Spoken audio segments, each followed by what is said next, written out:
لائے ہیں۔ کم سے کم آنے والے مقرر کو احساس ہونا چاہیے کہ جو سامعین بیٹھے ہیں وہ واقعی سننے کے موڈ میں ہیں، وہ واقعی عاشق رسول ہیں، عاشق صدیق اکبر ہیں، عاشق غوث و خواجہ ہیں، عاشق امام احمد رضا ہیں۔ بلند آواز سے نعرہ تکبیر و رسالت کی صداؤں کو بلند کریں۔ نعرہ تکبیر، نعرہ رسالت، نعرہ رسالت۔ حضرت علامہ مفتی کتاب الدین صاحب قبلہ، حضرت علامہ مفتی کتاب الدین صاحب قبلہ، نعرہ تکبیر، نعرہ رسالت۔ سب نے صف محشر میں للکار دیا ہم کو، سب نے صف محشر میں للکار دیا ہم کو، اے بے کسوں کے آقا اب تیری دہائی ہے۔ منبر رسول پر علامہ و مولانا مفتی کتاب الدین صاحب۔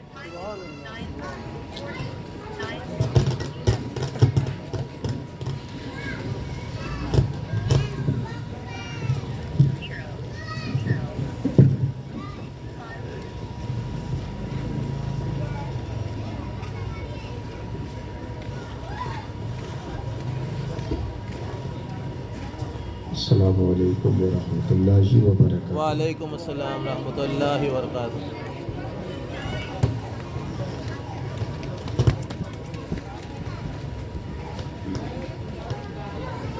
منڈی بھٹری۔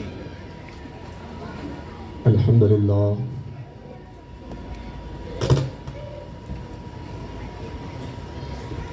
الحمدللہ الذی بیدہ تصریف الاحوال وتخفیف الاسقال،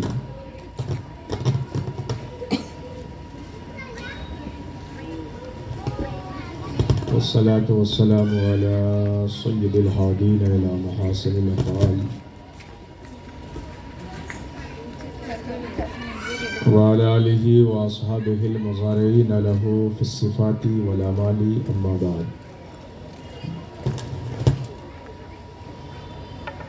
اعوذ باللہ من الشیطان الرجیم،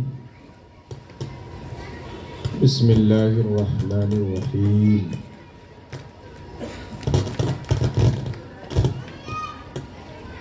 ثانی اثنین اذ ہما فی الغار اذ یقول لصاحبہ لا تحزن ان اللہ معنا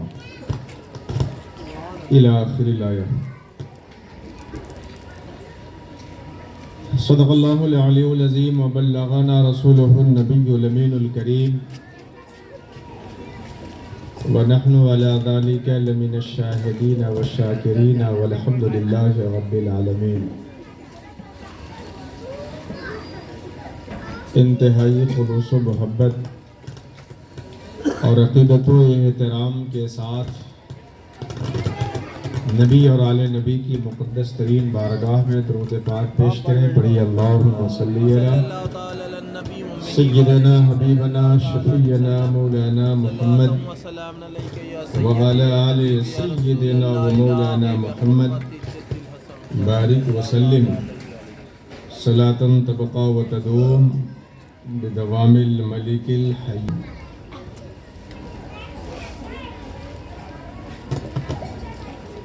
خلیفہ راشد امیر المومنین حضرت ابو بکر اللہ تعالیٰ عنہ اور اس کے عشق رسول صلی اللہ تعالیٰ علیہ وسلم کے عنوان سے آج کی اس بابرکت مجلس میں گفتگو کے لیے میں نے قرآن حکیم کی جس آیت کریمہ کی تلاوت کی ہے، سب سے پہلے اس آیت کریمہ کا مفہوم پس منظر سمجھیں۔ ان کو سمجھنے سے پہلے حضرت عمر فاروق رضی اللہ تعالیٰ عنہ کی ایک بات سے اپنی گفتگو کا آغاز کرتا ہوں۔ حضرت عمر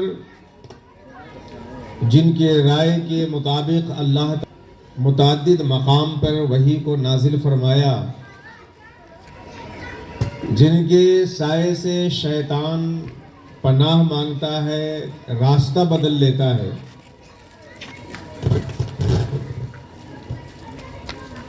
وہ عمر حضرت ابو بکر صدیق کے بارے میں کہتے ہیں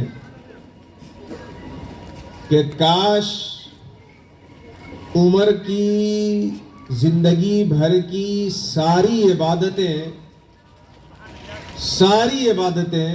ہر طرح کی ابو بکر صدیق کے لیے ہوتی، اور ابو بکر کی وہ ایک رات جو غار ثور میں سرکار کے ساتھ انہوں نے گزاری، اور سرکار کے دنیا سے تشریف لے جانے کے بعد سرکار کے جاری کردہ لشکر کو جس ہمت کے ساتھ آپ بھیجتے ہیں اور اعدائے اسلام سے مقابلہ کرتے ہیں، وہ دن اور غار ثور کی وہ رات ابو بکر صدیق اپنی ہمیں دے دیں تو عمر اپنی زندگی کی ساری عبادتیں ابو بکر صدیق کے اس رات اور دن پہ قربان کرنے کو تیار۔ سبحان اللہ۔ نعرہ تکبیر، نعرہ رسالت، علماء اہل سنت، نعرہ تکبیر۔ ابو بکر صدیق کی جس رات پہ عمر اپنی زندگی کی ساری عبادتوں کو قربان کرنے کے لیے تیار ہے، اسی رات اور اسی غار کا ذکر اس قرآن حکیم کی آیت میں ہے۔ بڑا مشہور واقعہ ہے، تفصیل کے ساتھ واقعات سنانے کا وقت بھی نہیں ہے، اور ایک تمہیدی گفتگو آپ سن چکے ہیں، اس لیے میں اصل گفتگو آپ کے سامنے براہ راست پیش کرنے کی کوشش کرتا ہوں۔ سرکار دو عالم صلی اللہ تعالی علیہ وسلم کے ساتھ جب ابو بکر رضی اللہ تعالی عنہ ہجرت کے لیے روانہ ہوئے،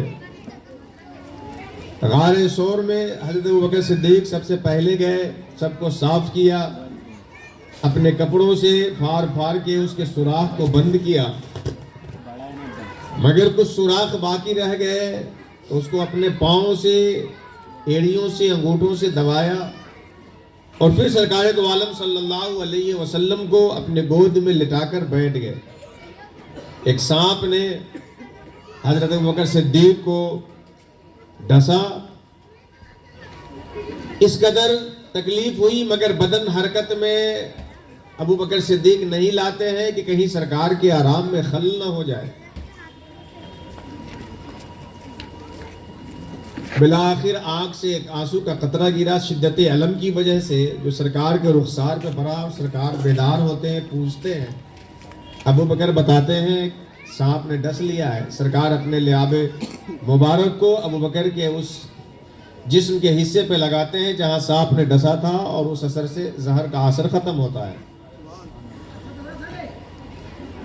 ابو بکر کہتے ہیں کہ کفار مکہ ہمیں اور سرکار کو تلاش کرتے کرتے کرتے اس غار سے اتنا قریب آ گئے تھے کہ اگر وہ تھوڑی سی توجہ اور آگے بڑھ کے کیے ہوتے تو مجھے دیکھ لیتے۔ ابو بکر کہتے ہیں جب وہ اتنا قریب آ گئے تھے تو میں گھبرایا۔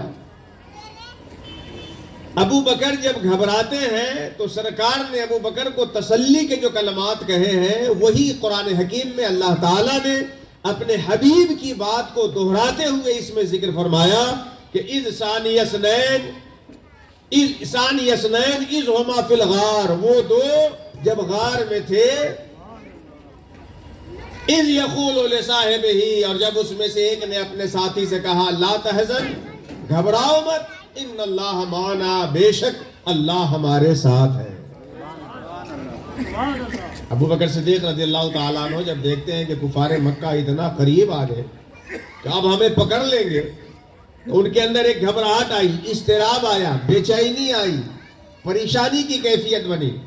سرکار نے فرمایا کہ لا تحزن، ابو بکر گھبراؤ نہیں، ان اللہ معنا، بے شک اللہ ہمارے ساتھ ہے۔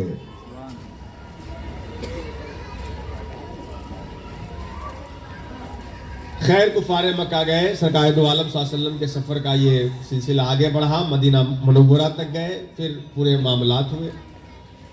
تو اس رات پہ ابو بکر کی، اس رات پہ جو سرکار کے ساتھ آپ نے غار میں گزاری، عمر کہتے ہیں کہ ابو بکر کی وہ رات مل جائے اور وہ دن جس میں انہوں نے رسول اللہ کے اس بھیجے ہوئے لشکر کو آگے، منتخب لشکر کو آگے بڑھایا اور سب سے مقابلہ کیا، مرتدین سے، مانعین زکوٰۃ سے. تو وہ دن اور وہ رات مل جائے تو عمر اپنی زندگی کی ساری عبادتیں اس پہ قربان کرنے کو تیار ہے.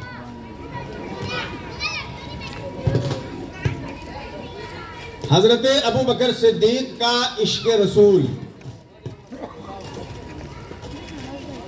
سب سے پہلے تو یہ سمجھے کہ رسول اللہ کی محبت کیا ہے اور اہل ایمان کے لیے کیوں ضروری ہے، اور پھر ابو بکر صدیق اس محبت کے مقام میں ہم مومنوں کو کس طرح راہ دکھانے والے ہیں.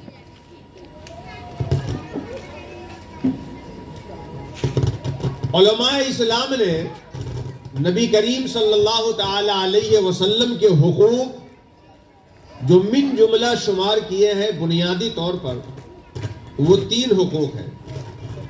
اللہ کے رسول صلی اللہ علیہ وسلم کا ہم پورے انسانوں پہ، چونکہ رسول اللہ سب انسان کے لیے آئے ہیں، قیامت تک آنے والے انسان کے لیے رسول بن کے آئے ہیں، تو آپ کا جو حق ہے وہ پوری انسانیت میں ہے اور آپ پوری انسانوں کے رہنما ہیں. اب یہ انسان کے اوپر ہے کہ کون رسول اللہ کے یہ حق ادا کرتا ہے اور دنیا اور آخرت میں کامیاب ہوتا ہے، اور کون رسول اللہ کا یہ حق ادا نہیں کرتا ہے اور کامیابی کی راہ سے اپنا منہ پھیرتا ہے. 3 حق ہے رسول اللہ کے. سب سے پہلا حق رسول اللہ صلی اللہ علیہ وسلم کا ہے پورے انسانوں کے اوپر، وہ یہ کہ بحیثیت رسول ان پہ ایمان لانا. رسول اللہ پہ بحیثیت رسول، اللہ کے رسول ہونے کی حیثیت سے ان پہ یقین رکھنا. محمد ابن عبداللہ ہونے کی حیثیت سے تو مکہ کے کافر بھی یہ یقین رکھتے تھے کہ یہ محمد ہیں، عبداللہ کے بیٹے ہیں، لیکن انسانوں کے اوپر جو سب سے پہلا حق محمد رسول اللہ کا ہے کہ اللہ کا رسول ہونے کے ناطے وہ رسول اللہ پہ یقین رکھے، ایمان رکھے. بے شک. یعنی آپ جو کچھ کہنے والے ہیں وہ اللہ کی طرف سے لانے والے ہیں، آپ اپنی مرضی سے کچھ نہیں کہتے، اور جو کچھ آپ اللہ کی تعلیمات اور ہدایتوں کو بیان فرماتے ہیں ان تعلیمات اور بیان کرنے میں آپ بالکل برحق ہیں اللہ کے احکام کو بندوں تک لانے والے. بے شک. پہلا حق ان پہ ایمان لانا. رسول اللہ کا دوسرا حق ہے سب سے زیادہ ان سے محبت کرنا. بے شک. سبحان اللہ. انسانوں کے اوپر جو رسول اللہ کا دوسرا حق ہے سب سے زیادہ، اپنی جان سے بھی زیادہ، ماں باپ، کھیت کھلیان، کاروبار، بزنس، سروس، نوکری پیشہ، رشتہ دار، خاندان، اپنی جان سے بھی زیادہ رسول اللہ صلی اللہ علیہ وسلم سے محبت رکھنا. بخاری شریف کی حدیث ہے لا یؤمن احدکم حتی اکون احب الیہ من والدہ وولدہ والناس اجمعین. تم میں سے کوئی بھی اس وقت تک مومن نہیں ہو سکتا جب تک کہ وہ اپنے اولاد سے، اپنے والد سے اور پورے انسانوں سے زیادہ محبت رسول اللہ سے کرنے والا نہیں بن جاتا.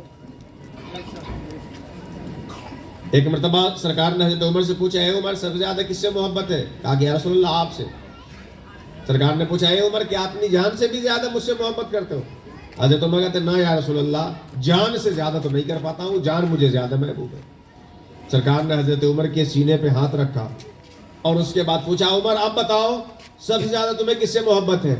اب عمر کہتے ہیں یا رسول اللہ سب سے زیادہ، یہاں تک کہ اپنی جان سے بھی زیادہ آپ محبوب ہو گئے. سرکار نے فرمایا الآن یا عمر، اے عمر اب بات بنی، اب محبت کا حق ادا ہوا، اب تقاضا مت ہوا. سبحان اللہ. تو رسول اللہ کا دوسرا حق کیا ہوا؟ سب سے زیادہ ان سے محبت کرنا.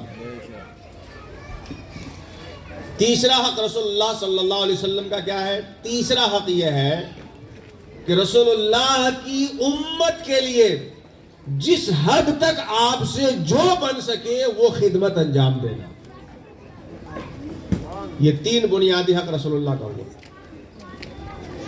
ان پہ ایمان لانا، سب سے زیادہ ان سے محبت کرنا، اور ان کی امت کے لیے جو بن سکے، جس سے جتنا ہو سکے رسول اللہ کی امت کی خیر خواہی کرنا، رسول اللہ کی امت کی خدمت کرنا، رسول اللہ کی امت کے لیے اپنے وجود کو نفع بخش اور کارآمد اور مفید بنانا. اللہ کے رسول صلی اللہ تعالی علیہ وسلم ہر لمحہ اپنے امت کے لیے فکر مند رہتے، ہر لمحہ اپنے امت کے لیے اس بات کی فکر میں رہتے کہ ان کی امت کے لیے نفع کی چیزیں کیا ہے، نقصان کی چیزیں کیا ہے، جس سے ان کو بچایا جائے. قرآن حکیم میں اللہ سبحانہ و تعالی نے فرمایا عزیز علیہ ما عنتم وحریص علیکم.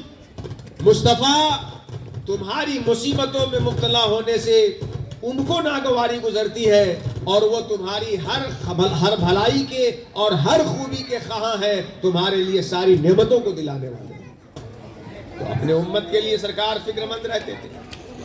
آج ہمارے بیچ، ہماری ظاہری نظروں کے بیچ سرکار نہیں ہے، چشم ظاہر میں مخفی ہے، لیکن ان کی امت ہمارے بیچ ہے.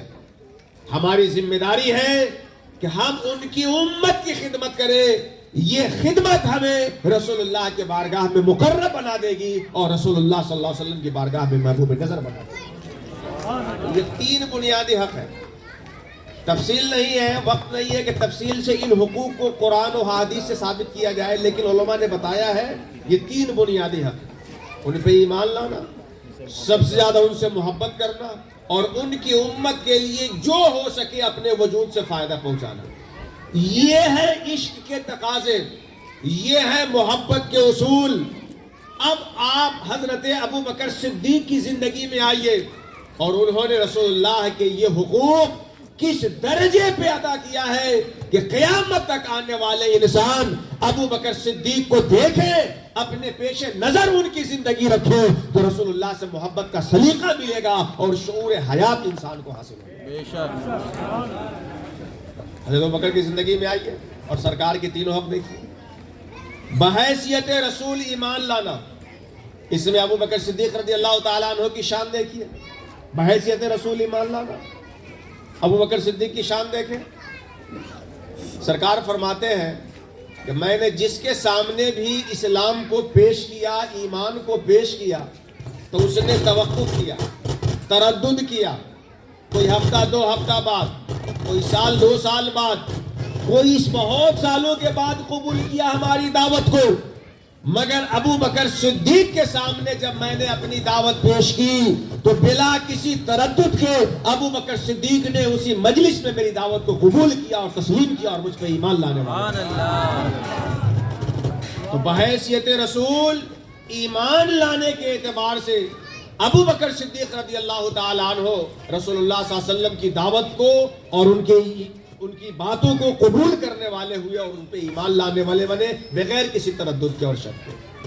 بڑا مشہور واقعہ ہے، معراج کی صبح جب سرکار لوٹ کے آئے سفر سے، اپنے معراج کے واقعے کو ذکر کیا، کفار مکہ حیرت میں ڈوب گئے کہ ایسا بھی ہو سکتا ہے، پانی بہ رہا ہو، جنزیر ہل رہی ہو، بستر گرم کا گرم، اور یہ جا کے فلسطین اور وہاں سے آسمان پہ آ بھی جائے.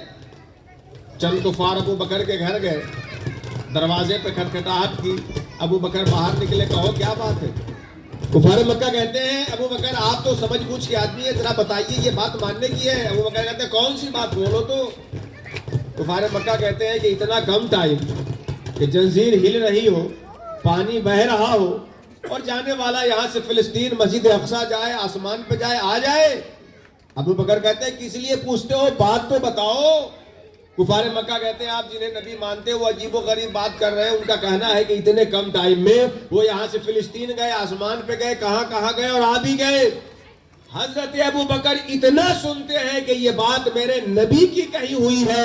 ابو بکر کہتے ہیں سنو، اگر میرے آقا نے فرمایا ہے تو ابو بکر کا ایمان ہے کہ بالکل سچ فرمایا ہے. کیونکہ میں نے جب بن دیکھے ابو بکر بن دیکھے جب رسول اللہ کے کہنے سے اللہ پہ ایمان لانے والا ہوا، جنت و جہنم پہ ایمان لانے والا ہوا، تو اسے ماننے میں ابو بکر کو کیا تعامل ہے؟ سبحان اللہ. رسول اللہ کا پہلا حق اللہ کے رسول کی باتوں پہ یقین اپنے دل میں پیدا کیا جائے، اپنے سینے میں ایمانی قوت لائی جائے. دوسرے زیادہ ان سے محبت. ابو بکر کو سب سے زیادہ کس سے محبت تھی؟ سرکار سے. صرف 2 روایت بڑی تیزی کے ساتھ آپ اپنے سامنے رکھیے تو سمجھ میں آ جائے گا کہ ابو بکر کو سرکار سے سب سے زیادہ محبت کیسے تھی.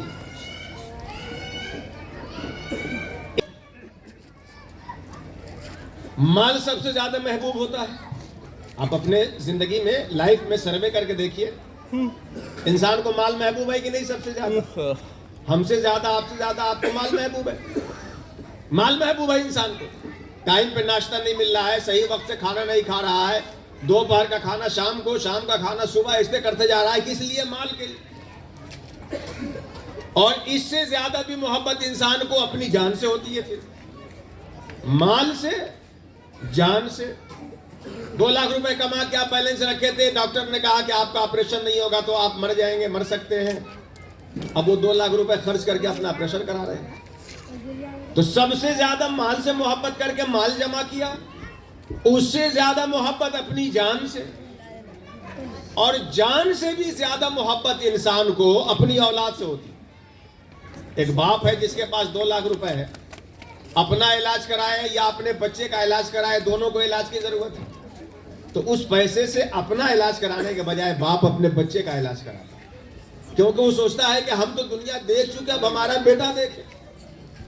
تو مال سے محبت، اس سے زیادہ جان سے محبت، اور اس سے بھی زیادہ اولاد سے محبت عام طور پہ ہوتی ہے. مگر ابو بکر صدیق وہ ہے جن کے سینے میں سب سے زیادہ محبت رسول اللہ کی ہے، مال سے بھی زیادہ، جان سے بھی زیادہ، اور اپنی اولاد سے بھی زیادہ. کیسے؟ مال سے زیادہ محبت کو تو ابھی آپ نے سنا.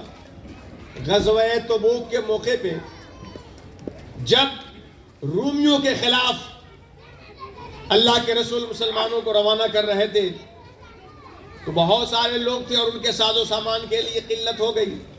سرکار نے فرمایا جس کے پاس جو کچھ ہے سب لے آؤ. عمر فاروق گئے، اپنے سارے مال کا 2 حصہ کیا، 50% لے کر بارگاہ رسالت میں حاضر ہوئے.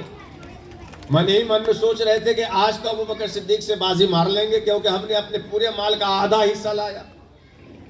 اور ابو بکر صدیق آتے ہیں تو اپنے گھر کا پورا سار و سامان جھاڑو مار کر کے لے کے آ جاتے ہیں، جس کو اپنی اصطلاح میں کہیے. سرکار پوچھتے ہیں عمر کیا لائے؟ کہتے یا رسول اللہ میں نے اپنے سارے مال کے 2 حصے کیے، 1 حصہ بال بچوں کے لیے چھوڑ دیا اور آدھا حصہ آپ کے پاس لا دیا. ابو بکر آتے پوچھتے ہیں ابو بکر تم کیا لائے؟ یا رسول اللہ گھر میں جو کچھ تھا ابو بکر سارا سامان لے کر آپ کے قدموں میں آ گیا. سرکار پوچھتے ہیں کہ بال بچوں کے لیے کیا چھوڑو؟ ابو بکر جواب دیتے ہیں کہ گھر والوں کے لیے اللہ اور اللہ کے رسول کافی ہے. گھر والوں کے لیے اللہ کافی ہے، اللہ کے رسول کافی ہے. گھر کا سارا سامان ابو بکر سرکار کی خدمت میں لا کر کے حاضر کر دیتے ہیں اور یہ بتا دیتے ہیں کہ ایک مومن کو اپنے مال سے بھی کہیں زیادہ رسول اللہ سے محبت کرنا. سبحان اللہ. ایک جنگ کے موقع پہ ابو بکر صدیق تھے اور ان کا بیٹا کفار مکہ کی جانب سے تھا جو ابھی ایمان نہیں لایا تھا. بعد میں ان کا بیٹا کہنے لگا ابو جان آپ میری تلوار کی زد میں آ گئے تھے، میں نے قصداً آپ کو چھوڑ دیا باپ سمجھ کے. ابو بکر صدیق کہتے ہیں کہ اگر تم میری تلوار کے نیچے آئے ہوتے تو تم رسول اللہ کے دشمن بن کر کے آئے تھے، ہم بیٹا ہونے کے ناطے کبھی بھی تمہیں بخشنے والے نہیں. تو ابو بکر صدیق اپنی جان سے بھی زیادہ، اولاد سے بھی زیادہ، مال سے بھی زیادہ، سب سے زیادہ رسول اللہ سے محبت کرنے والے تھے. سبحان اللہ. ان کی زندگی میں اس طرح کے واقعات اگر سنائیں آپ کو تو واقعات ختم نہیں ہو سکتے ہیں. اب تیسرے حق پہ آئیے. پہلا حق تھا بحیثیت رسول آپ کی باتوں پہ یقین کرنا. دوسرا حق تھا سب سے زیادہ آپ سے محبت کرنا. تیسرا حق رسول اللہ کی امت کے لیے جو خدمت بن سکے وہ انجام دینا. ابو بکر صدیق کی زندگی کو ذرا اس نہج سے دیکھیے. نبی کریم صلی اللہ تعالی علیہ وسلم جب اپنی ذمہ داریوں کو مکمل فرما کر کے رفیق اعلیٰ کو اختیار فرما کے دنیا سے تشریف لے جاتے ہیں سرکار کا دنیا سے تشریف لے جانا ہے کہ مسلمانوں میں صحابہ کرام میں ایک عجیب مخمصہ اور اشتراک کی کیفیت پیدا ہو گئی. جو صحابہ ایک دن سرکار کو دیکھے بغیر رہنا گوارا نہیں کرتے تھے، سرکار ان کے بیچ سے رخصت ہو گئے، بے حال تھے. ابو بکر جیسے لوگ جن کے رائے کے مطابق اللہ تعالیٰ وہی نازل فرماتا ہے، عمر جیسے لوگ جن کی رائے کے مطابق اللہ وہی نازل فرماتا ہے، یہ تلوار لے کے ٹہلنے لگے کہ جو کہے مصطفیٰ صلی اللہ علیہ وسلم دنیا سے رخصت ہو گئے میں ان کی گردن اڑا دوں. لیکن ایسے موقع پہ امت کو جس ذات نے سنبھالا ہے، امت کو ایک دھاگے میں جس شخصیت نے پرویا ہے، اسے صدیق اکبر کہتے ہیں، جنہوں نے امت کا شرازہ منتصر ہونے سے بچایا اور صحابہ کو ایک مشت میں لایا، ایک ساتھ جمع کیا اور سبوں کی رہنمائی فرمائی. سبحان اللہ سبحان اللہ. سقیفہ بنو ساعدہ میں سب جمع تھے. انصار کا کہنا تھا کہ ہماری طرف سے امیر ہو، مہاجرین کا کہنا تھا ہماری طرف سے امیر ہو. بات یہاں تک آئی کہ ایک انصار کا امیر ہو، ایک مہاجر کے. اتنے میں یہ خبر ابو بکر اور عمر تک پہنچی. وہ دونوں فوراً وہاں پہنچ کے گئے، دیکھا کہ معاملہ بالکل گرم ہے. انصار کا مزاج بنا ہوا ہے کہ ہمارا امیر ہو، مہاجرین کا مزاج ہے ہمارا امیر ہو. ایسے موقع پہ یہ تجویز بھی رکھ دی گئی کہ ایک انصار کا ہو، ایک مہاجر کا ہو. ابو بکر صدیق نے ایسے گھما گھمی کے عالم میں امت کو دو امیروں کی تقسیم سے بچانے کے لیے جو فارمولہ اپنایا ہے اور اس فارمولے پہ چل کر امت کو بٹنے سے جو بچایا ہے، قیامت تک امت مسلمہ پہ ابو بکر کا احسان ہوگا. اور یہ سبق بھی سیکھنا ہوگا کہ ابو بکر نے کیسے امت کو بٹنے سے بچایا ہے اور ایک لڑی میں پیرونے کی کوشش کی ہے. حضرت ابو بکر کہتے ہیں کہ سرکار نے فرمایا الائمۃ من قریش، سردار قریش سے ہوگا، اس لیے کوئی مہاجرین میں سے امیر بنے اور وزیر انصار میں سے ہو جائے. تو امیر مہاجرین میں سے ہو جائے اور وزیر انصار میں سے ہو جائے، یہ وہ فارمولہ تھا جس پہ دونوں میں جو صحیح بات سمجھنے والے تھے سبوں نے سمجھا اور پھر سب لوگ متفق ہو کر کے حضرت ابو بکر کو اپنا امیر بناتے ہیں، خلیفۃ المسلمین بناتے ہیں. سبحان اللہ. اس کے بعد کا جو مرحلہ ہے، سرکار دو عالم صلی اللہ علیہ وسلم کے دنیا سے تشریف لے جانے کے بعد اب جو امت میں لوگ تھے، اس وقت کی جو سچویشن تھی، کیفیت تھی، حالت تھی، وہ دیکھیے. اور رسول اللہ کی امت کے لیے اپنے وجود سے نفع پہنچانے کی جو ابو بکر کی کوشش تھی اور ہمارے لیے سبق تھا، یہ سمجھیے. اس وقت کئی طرح کے گروہ جمع ہوئے. سرکار کے دنیا سے تشریف لے جانے کے بعد کچھ مرتد ہونے والے بھی ہوئے، جو ابھی نیا نیا اسلام میں کچھ دنوں پہلے آئے تھے اور اسلام ان کی سینوں میں نہیں گھسا تھا. قالت الاعراب آمنا قل لم تؤمنوا ولكن قولوا اسلمنا. یہ دیہاتی لوگ جو صرف ظاہری اعمال ابھی کر رہے تھے، اسلام ان کے دلوں میں داخل نہیں ہوا تھا. تو کچھ ایسے لوگ تھے جو مرتد ہونے لگے تھے. کچھ گروہ مانعین زکوٰۃ کا تھا، جو زکوٰۃ دینے سے انکار کیے کہ اب ہم زکوٰۃ امیر المومنین کو نہیں دیں گے، مدینہ میں جمع نہیں کیا جائے گا، ہم اپنا جو چاہے کریں. اور ایک طبقہ، ایک گروہ آیا اس وقت کے لوگوں میں، مسلمہ بن کذاب وغیرہ کے ماننے والوں کا، یعنی جھوٹے دعوے داروں کا اور ان کے متبعین کا.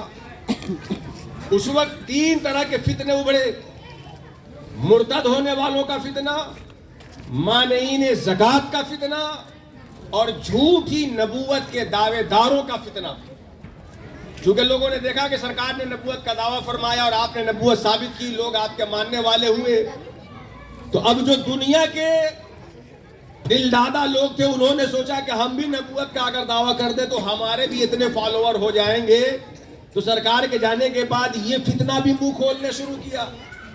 حضرت ابو بکر صدیق نے جس جوان مردی سے اور جس ثبات و قوت سے مرتدین کا مقابلہ کیا، مانعین زکوٰۃ کا مقابلہ کیا اور جھوٹی نبوت کے دعوے داروں کے منہ پہ تالے لگائے اور ان کے متبعین کے راستے بند کیے، اتنی جوان مردی اور ہمت کے ساتھ امت کے شرازہ کو منتشر ہونے سے جو بچایا. اور جس لمحے فکریہ کی بنیاد پر آپ نے جو لائے ہے عمل اختیار کیا وہ ہم سبھی لوگوں کے لیے یاد دہانی کے قابل ہے اور زندگی میں مشعل راہ ہے۔ اور اتنے ہی پہ بس نہیں، سرکار نے اپنی زندگی میں ایک لشکر روانہ کیا تھا اور آپ پھر دنیا سے رخصت ہو گئے۔ کچھ لوگ کہہ رہے تھے کہ ابھی ان داخلی فتنوں سے لڑا جائے، ان سے مقابلہ کیا جائے، اس کو روک دیا جائے، مگر حضرت ابو بکر صدیق نے فرمایا کہ جس لشکر کو اللہ کے رسول نے روانہ کیا ہے، ابو بکر کی کوئی حیثیت نہیں ہے کہ رسول اللہ کے روانہ کیے ہوئے لشکر کو ابو بکر روک دے۔ اس میں سرکار نے حضرت اسامہ بن زید کو سپہ سالار بنایا تھا۔ جب ابو بکر اس فوج کو روانہ کرنے لگے تو لوگوں نے مشورہ دیا کہ سرکار نے روانہ کیا تھا تو ان کو سپہ سالار بنایا تھا، لیکن اب حالات بدل گئے۔ اسامہ بن زید ابھی خوب ماہر نہیں ہے، نو عمر ہے، اس لیے کسی معمر آدمی کو، سوجھ بوجھ اور تجربہ کار آدمی کو اس فوج کا لشکر اور سپہ سالار بنایا جائے۔ ابو بکر صدیق نے یہاں پہ کہا نہیں، سرکار نے جسے منتخب کیا ہے امیر کے طور پر وہی امیر بن کے جائے گا اور وہی لوگ جائیں گے سارے کے سارے۔ بالآخر ان ساری چیزوں سے لڑتے ہوئے، مقابلہ کرتے ہوئے ابو بکر صدیق رضی اللہ تعالیٰ عنہ اس فوج کو روانہ کرتے ہیں۔ 40 روز کے وقفے سے وہ لوگ اللہ کی حکمت سے اور اللہ کے حکم سے ان لوگوں کا مقابلہ کرتے ہیں جن سے لڑنے جا رہے تھے، اور انہیں شکست دے کر کے فاتح و نصرت کے ساتھ وہاں سے لوٹ کر کے آتے ہیں۔ سبحان اللہ۔ 2 سال 6 مہینہ 3 مہینہ 4 مہینہ مختلف روایتوں کے مطابق 2.5 سال کے قریب آپ مدت خلافت آپ کی ہے، جس میں آپ نے بڑے اچھے انداز میں، اور اس حال میں جب سرکار کے جانے کے بعد معاملہ زلزلہ اور زیر و زبر کا بنا تھا، آپسی اور داخلی فتنوں کا بنا تھا، حضرت ابو بکر نے امت کو سنبھالا اور ایک ڈور میں باندھ کر کے رکھا ہے۔ اس سے آپ سمجھ سکتے ہیں کہ رسول اللہ کا جو تیسرا حق تھا ان کی امت کی خدمت کرنا اور اس کے لیے فائدہ پہنچانا، اس حق کو بھی حضرت ابو بکر صدیق نے کتنا ادا فرما دیا۔ سبحان اللہ۔ ایک مرتبہ کا واقعہ ہے کہ حضرت ابو بکر صدیق کی بیوی نے گھر میں کہا کہ حلوہ کھانے کا دل کر رہا ہے، ذرا بن جائے۔ ابو بکر صدیق نے فرمایا کہ میں تو خلیفہ بننے سے پہلے تجارت کرتا تھا، خلیفہ بننے کے بعد اس کام میں مصروف ہو گیا، تجارت بھی چھوڑ دیا، اب بیت المال سے جو ملتا ہے وہی ہماری آمدنی ہے، اسی میں ہمارا خرچہ چلنا ہے، اب حلوے کا کہاں سے انتظام کروں؟ بات ختم ہو گئی۔ کچھ دنوں کے بعد، کئی ہفتوں کے بعد گھر میں آپ کی اہلیہ حلوہ بنائی اور آپ کے سامنے پیش کر دی۔ ابو بکر صدیق پوچھتے یہ آیا کہاں سے ہے؟ آپ کی بیوی کہتی ہے کہ بیت المال سے گھر کا جو خرچہ آتا ہے نا، ہم نے اسی میں سے ڈیلی تھوڑی سی کٹوتی کی، روزانہ تھوڑا سا کم کیا اور جمع کرنے کے بعد اس کو بیچ کر کے اس کا سامان خریدا اور حلوہ بنایا ہے، حلوہ میں نے بنائی ہے۔ ابو بکر صدیق جب اتنا سنتے ہیں کہ جو مال آتا ہے اس میں سے تم کٹوتی کر کے اتنا جمع کر کے حلوہ بنا لی، تو وہ کہتے ہیں کہ اچھا، اس کا مطلب تم جتنا کٹوتی کرتی تھی اتنا کے بغیر بھی ابو بکر کے گھر کا خرچہ چل سکتا ہے۔ اس دن سے آپ حکم دیتے ہیں بیت المال کے امیر کو کہ اتنا کم کر دیا جائے، کیونکہ ابو بکر کے گھر کا خرچہ اتنا کم سے بھی چل سکتا ہے، اور وہ جب رہے گا بیت المال میں تو رسول اللہ کی امت کے کام آئے گا، امت اسے فائدہ اٹھانے والا۔ نعرہ تکبیر، نعرہ رسالت، اہل سنت۔ تو یہ ہے سرکار کے حقوق جسے خلیفہ راشد حضرت ابو بکر صدیق نے اپنی زندگی میں نافذ کر کے عطا کر کے دکھا دیا ہے، ہمیں اس کو اپنی زندگی میں اپلائی کرنے کی ضرورت ہے۔ سب سے پہلا حق رسول اللہ کی باتوں پہ یقین، بے شک۔ دوسرا حق سب سے زیادہ ان سے محبت، اور تیسرا حق زندگی کے ہر موڑ پہ جو ان کی امت ہے ان کو آپ اپنے وجود سے فائدہ پہنچانے کی کوشش کریے۔ اور سرکار کی امت ثانیت ہے، یہ بھی سمجھیے، قیامت تک جتنے لوگ آئیں گے سب رسول اللہ کی امت ہے۔ امت 2 حصوں میں بٹتی ہے، رسول اللہ کی ہے، ایک امت دعوت اور ایک امت اجابت۔ جو رسول اللہ کا کلمہ پڑھ چکے وہ امت اجابت ہے، اور جو لوگ ابھی کلمہ پڑھ کے اسلام میں نہیں آئے ہیں وہ امت دعوت ہے۔ ہمیں دونوں امتوں کے بارے میں یہ کوشش کرنی چاہیے کہ جو رسول اللہ کا کلمہ پڑھے ہیں ان کی ہم مدد اس لیے کریں کہ وہ کلمے پہ باقی رہے، اور جو نہیں پڑھے ہیں ان سے رابطہ اس لیے بنائیے کہ وہ آپ سے قریب ہو کے رسول اللہ کا کلمہ پڑھنے والے ہو جائیں۔ رسول اللہ کی امت دو طرح کی، قیامت تک جتنے لوگ آنے والے ہیں اللہ کے رسول سب کے لیے رسول، تو سارے لوگ آپ کی امت میں شامل، کچھ امت دعوت اور کچھ امت اجابت۔ جو کلمہ پڑھ چکے ہیں وہ امت اجابت ہیں، ہم مسلمانوں کی خدمت کریں تاکہ وہ اسلام پہ قائم رہ سکے۔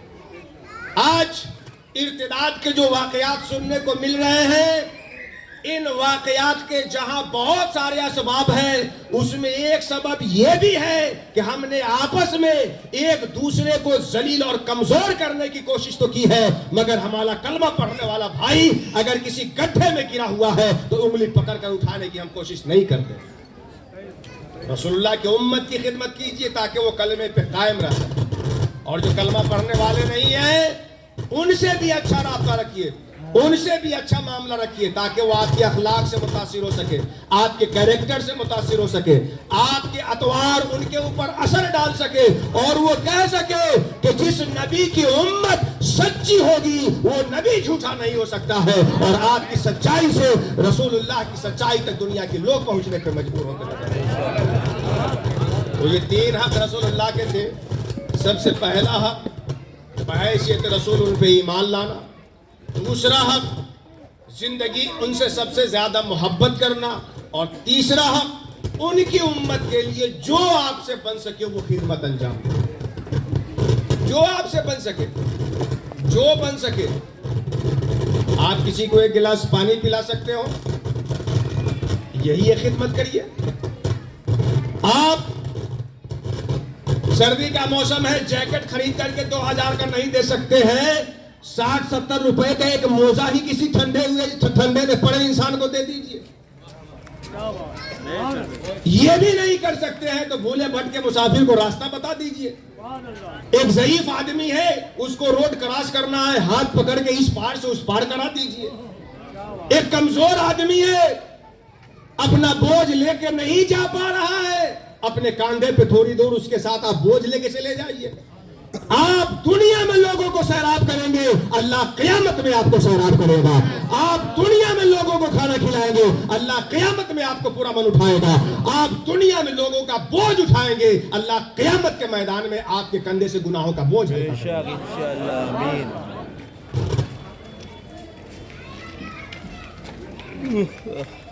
آپ تینوں حق ادا کریے۔ اچھا، ان تینوں حقوں کے بعد ایک بنیادی حق دیکھیے۔ حضرت ابوبکر صدیق نے جب خلافت کی ذمہ داری سنبھالی تو وہیں سے امت کو جوڑنے کا کام شروع کیا۔ دو امیر کی بات چل رہی تھی، ایک انصار کا امیر ہو، ایک مہاجر کا امیر ہو۔ ابوبکر صدیق نے کہا کہ امیر ادھر سے ہوگا، وزیر ادھر سے ہوگا، سب ایک رہیں گے۔ جوڑنے کی کوشش کی۔ بخاری شریف کی حدیث ہے اور آپ سب لوگ جانتے ہیں کہ اسلام کی بنیاد 5 باتوں پہ ہے۔